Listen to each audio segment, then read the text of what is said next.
Live from Hollywood, California, VJ Vernon Husky, the Big Vanilla Funnies, Unsportsmanlike Conduct. Unsportsmanlike conduct. For dental cleaning, only touch cloth will touch my baby's skin.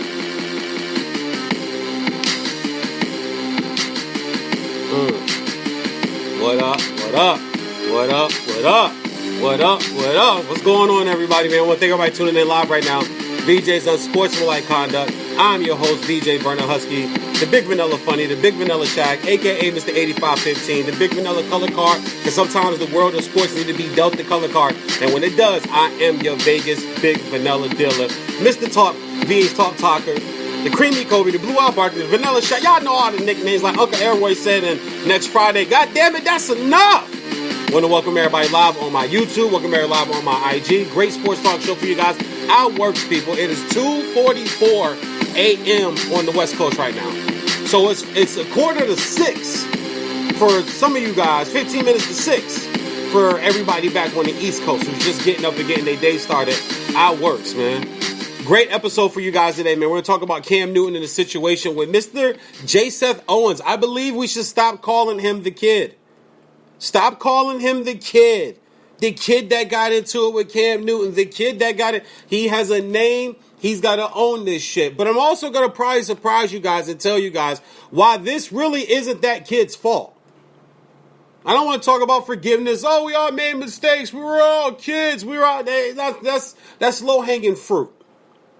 I'm going to dig a little deeper and I'm going to tell you guys exactly why this incident happened. And it's really not the kid's fault. And it's not Cam Newton's fault for the way that he responded. As everybody can see on my YouTube and my IG right here. I appreciate you guys joining VJs on Sportsmanlike Conduct. We're also live right now on Spreaker.com and iHeartRadio. Blessed to all my fans and all my listeners. We are just over 300 downloads from 20,000. Just over 300 downloads from 20,000, man. And I thank y'all so freaking much. I thank y'all for all the love. I thank y'all for all the discourse. If you don't like it, what I'm saying, or if you love what I'm saying, or if you're indifferent, just when you listen and you listen consistently, or you drop in and out, however it is, trust me, it is greatly appreciated. I appreciate you guys, man. I really do. But I want to start tonight's show off, this morning, 2:44 a.m. West Coast time. It works. My son just went to bed. I'm like, bro, I have a radio show to do. You have got to go to bed tonight. You cannot hang out with daddy. I have a show at 13 months old, 2:30 in the morning, in the living room dancing to the Fresh Prince of Bel-Air theme music.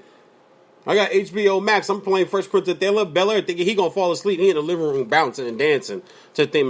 Take your little ass to bed, man. Daddy got work to do. I want to start today's show talking about the NBA. Just really fast, really quick. We'll come back and wrap it around like we normally do to the MVP, my surprises, my disappointments, the teams that think that are starting to separate themselves from everybody else in the league, who I think is MVP. I have an IE category like, hey, you didn't like this, blah, blah, blah. This is what you get, i.e., this team without this player. A little something new I'm trying on a different segment that I haven't heard any network or any sports talk show use. At this point, I'm revamping the show.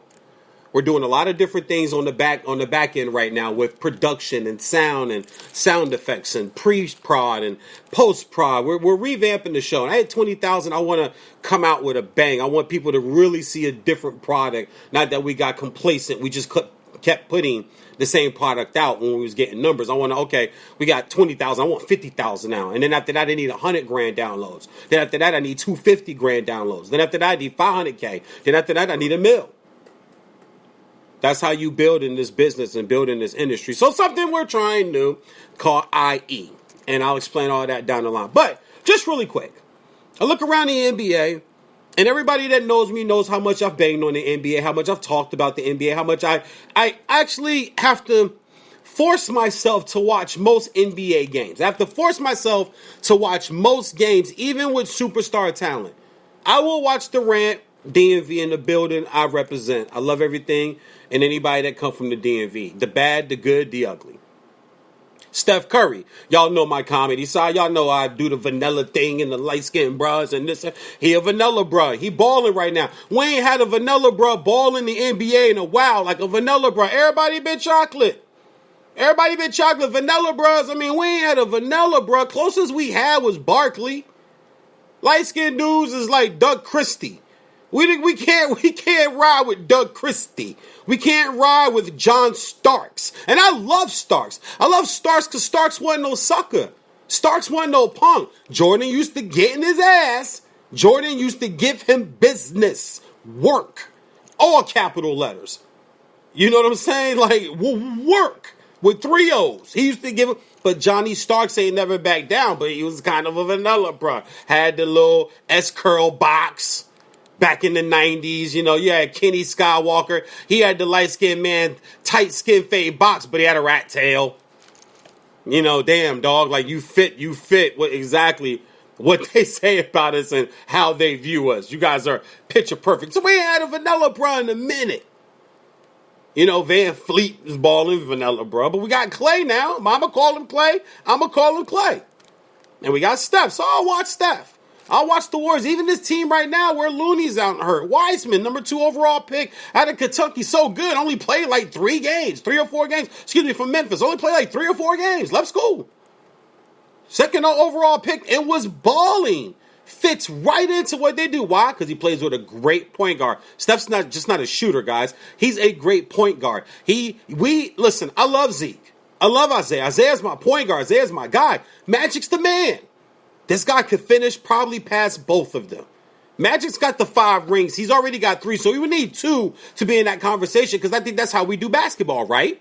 Basketball is the only sport we go, well, it's got to have this many rings to match this guy, this many rings. We don't do that in baseball. Baseball, some of the best players that we think, I'm a Ken Griffey Jr. fan. Best 5-tool player I think I've ever seen in my entire life. 0 rings. 0 World Series. He was never even in the World Series. He never appeared in the World Series. At least Barry Bonds got a World Series shot. At least he got there. They lost, but he got there.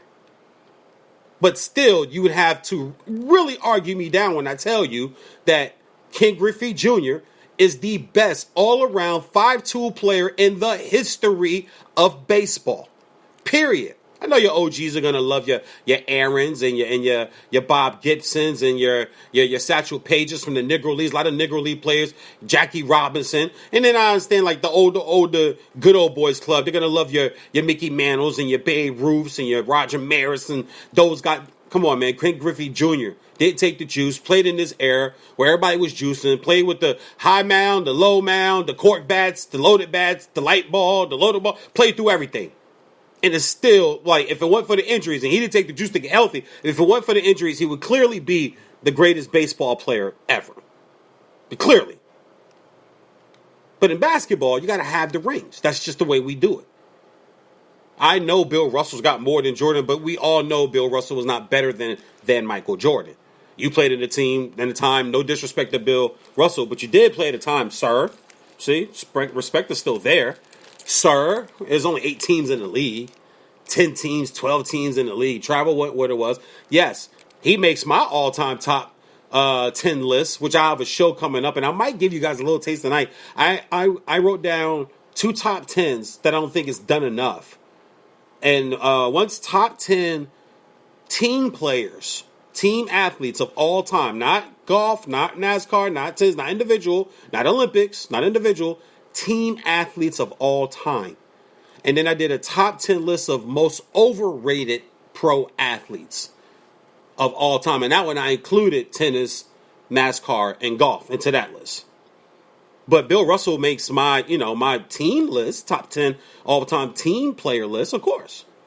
But Jordan kind of did it when it was 28 teams, and it was a little, much harder. He went against the greats of Magic and Bird and the Pistons, and Pat Riley is a coach and those Knicks teams. And I mean, right on because even Shaq and Penny was young, just came out of the finals. Beat the Bulls, went to the finals, got swept in the finals. You played a great Houston team. There's Olajuwon, there's Ori, there's Vernon Maxwell, there's Kenny Smith, Otis Thorpe, Mario Illy, and Rudy Tomjanovich, the coach. Like, they back to back. With no Jordan in the league, they were the best team in the league. With no Jordan in the league, Olajuwon was the best player in the league. It was proven back-to-back years. Jordan comes back, you're a little older, some other things happen with some other moves. My son is going off right now. I hear him back there. I'm about to text and just bring him out here. He gonna come hang out. My son's gonna come hang out with us. So if you guys could just bear with me here on my visuals on IG, and because he's back there screaming his head off. He hears me, that's why he won't go to sleep. Everybody tuning in live on Spreaker.com. I appreciate you guys too. I don't want to give you guys any dead air or anything like that. So I just sent a text to the back. Let me take this belt off because he's about to come out and hang out with us. I'll give him his little cup of Cheerios, and he should be cool. So we gotta take the championship belt and hang it back up. But to my main point, my opening rant of the show is there's some things going on in the NBA that's kind of catching me by surprise. And I see this NBA MVP conversation happening, and we're in the realm, and this will spin into what happened with Cam and the Kid. We're just in a realm where sports media has turned into, and sports fan has turned into, like, politicians and politic fans. People that watch, like, CNN and Fox News and CNNBC and MSNBC, whatever these other. I don't watch the news, so I don't know the channel. I know CNN, I know Fox News. That's it. Those are, like, the two I know. You see how I messed up on whatever NBC is or whatever CBS is. I don't watch that shit. But if you listen to their fan base and you listen to the media and you watch it during the entire election process and the debates and stuff, which I do pay attention to that and watch it, just not the debates and not all that. I watch the posts with the 4 boxes of people from Republicans and Democrats from around the nation giving their opinion about the speech. I watch that shit because I do want to see how you're manipulating the masses, and that's what the media does. Sports is starting to do the same thing over like the last 10 years. And I've always banged on it, and I don't like it. I call it new wave sports talk. And it's a new way where social media has really killed like true journalism. Social media has really killed like true respect for greatness and true respect for hard work and just doing it a certain way. Just because times change doesn't mean that you make a bacon, egg, and cheese sandwich differently. And say, oh, well, this is the new way that we make a bacon, egg. No, bro. Wheat or white toast, light butter, scrambled the eggs, fluffy, soft, 4 strips of crispy applewood, non-nitrate bacon. Nitrate is that chemical they put in. There's non-nitrate bacon you guys can get, and it doesn't give you upset stomach. It doesn't give you heartburn like that regular new nitrate-filled chemical bacon does. Cut it triangle or down the middle, or just hold it with 2 hands and just go at it. Bacon, egg, cheese sandwich. It's the same. You don't have to redo it. And it's still great, and it's still good. You didn't have to redo sports talk. We didn't have to redo sports TV. We didn't have to redo sports talk radio, sports talk television, debate shows. We didn't have to redo it. We could have kept it going the way it was going. We may look at sports today, and we may look at this era differently. And I say that to look at the MVP conversation, and how is it not Steph Curry? How is the MVP not Stephen Curry?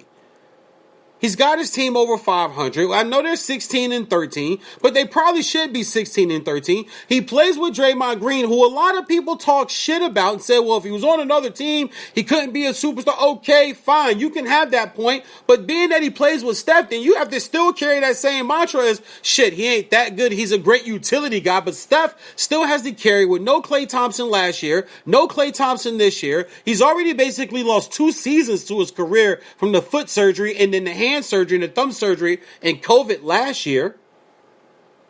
And all he did was come back to really an average team. They make a trade for Kelly Oubre and everybody goes, oh, they got a shooter now? No, the fuck they don't. You got Kelly Oubre. If Kelly Oubre was that damn good, he would have meant a whole lot more to the NBA than being traded to the Golden State Warriors. He would have meant a whole lot more to the NBA if Kelly Oubre was that good. It's not saying he's bad, but, seriously, come on. There's no reason why there hasn't been. I'm sorry, guys. I do have to interrupt this show because I got to get my son out here because I can't stand to hear him cry like that. If he comes out here, he'll kick it with us and for the rest of the show. Y'all don't mind? I know y'all don't mind. I know everybody here on radio don't mind. Come on out here, pimpin'. Y'all hear my son crying? Come on out here, pimpin'. Come here. Y'all hear my son crying back there? Come on. You're live on the radio, so daddy's got to go. But how is it not Steph Curry? 30 points a game, doing it at a 90, 50, 40 clip. 30 points a game, 5 boards, 6 assists at 90, 50, 40. He's got 151 three-point shots made. It's 32 more than the next person, Dame Lillard. 32 more threes. Somebody who averages 3 three-pointers made a game would have to play 10 more games.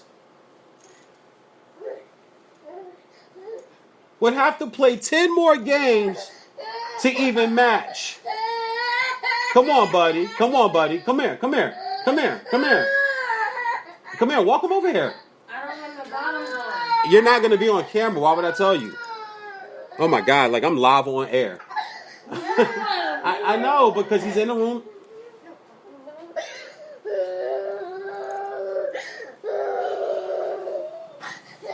Come here, buddy. You okay? Shh, come here.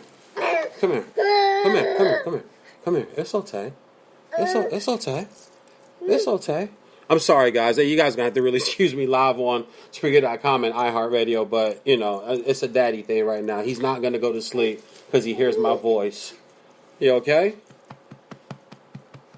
Where's your Cheerio? Where's your cup of Cheerios at? We don't have those, huh? We need to get you a cup of Cheerios. I might actually have to stop this for you guys and get him a cup of Cheerios, and I'll be back. Well, you listen. Let's go take care of you, and then we'll come back. I was talking about Steph Curry and stuff. All right, we're gonna get you some. Yeah, we're gonna get you something. We're gonna get you something. All right, we're gonna get you something. I appreciate all you guys on Spreaker.com. I apologize, man. Actually, I might delete this episode.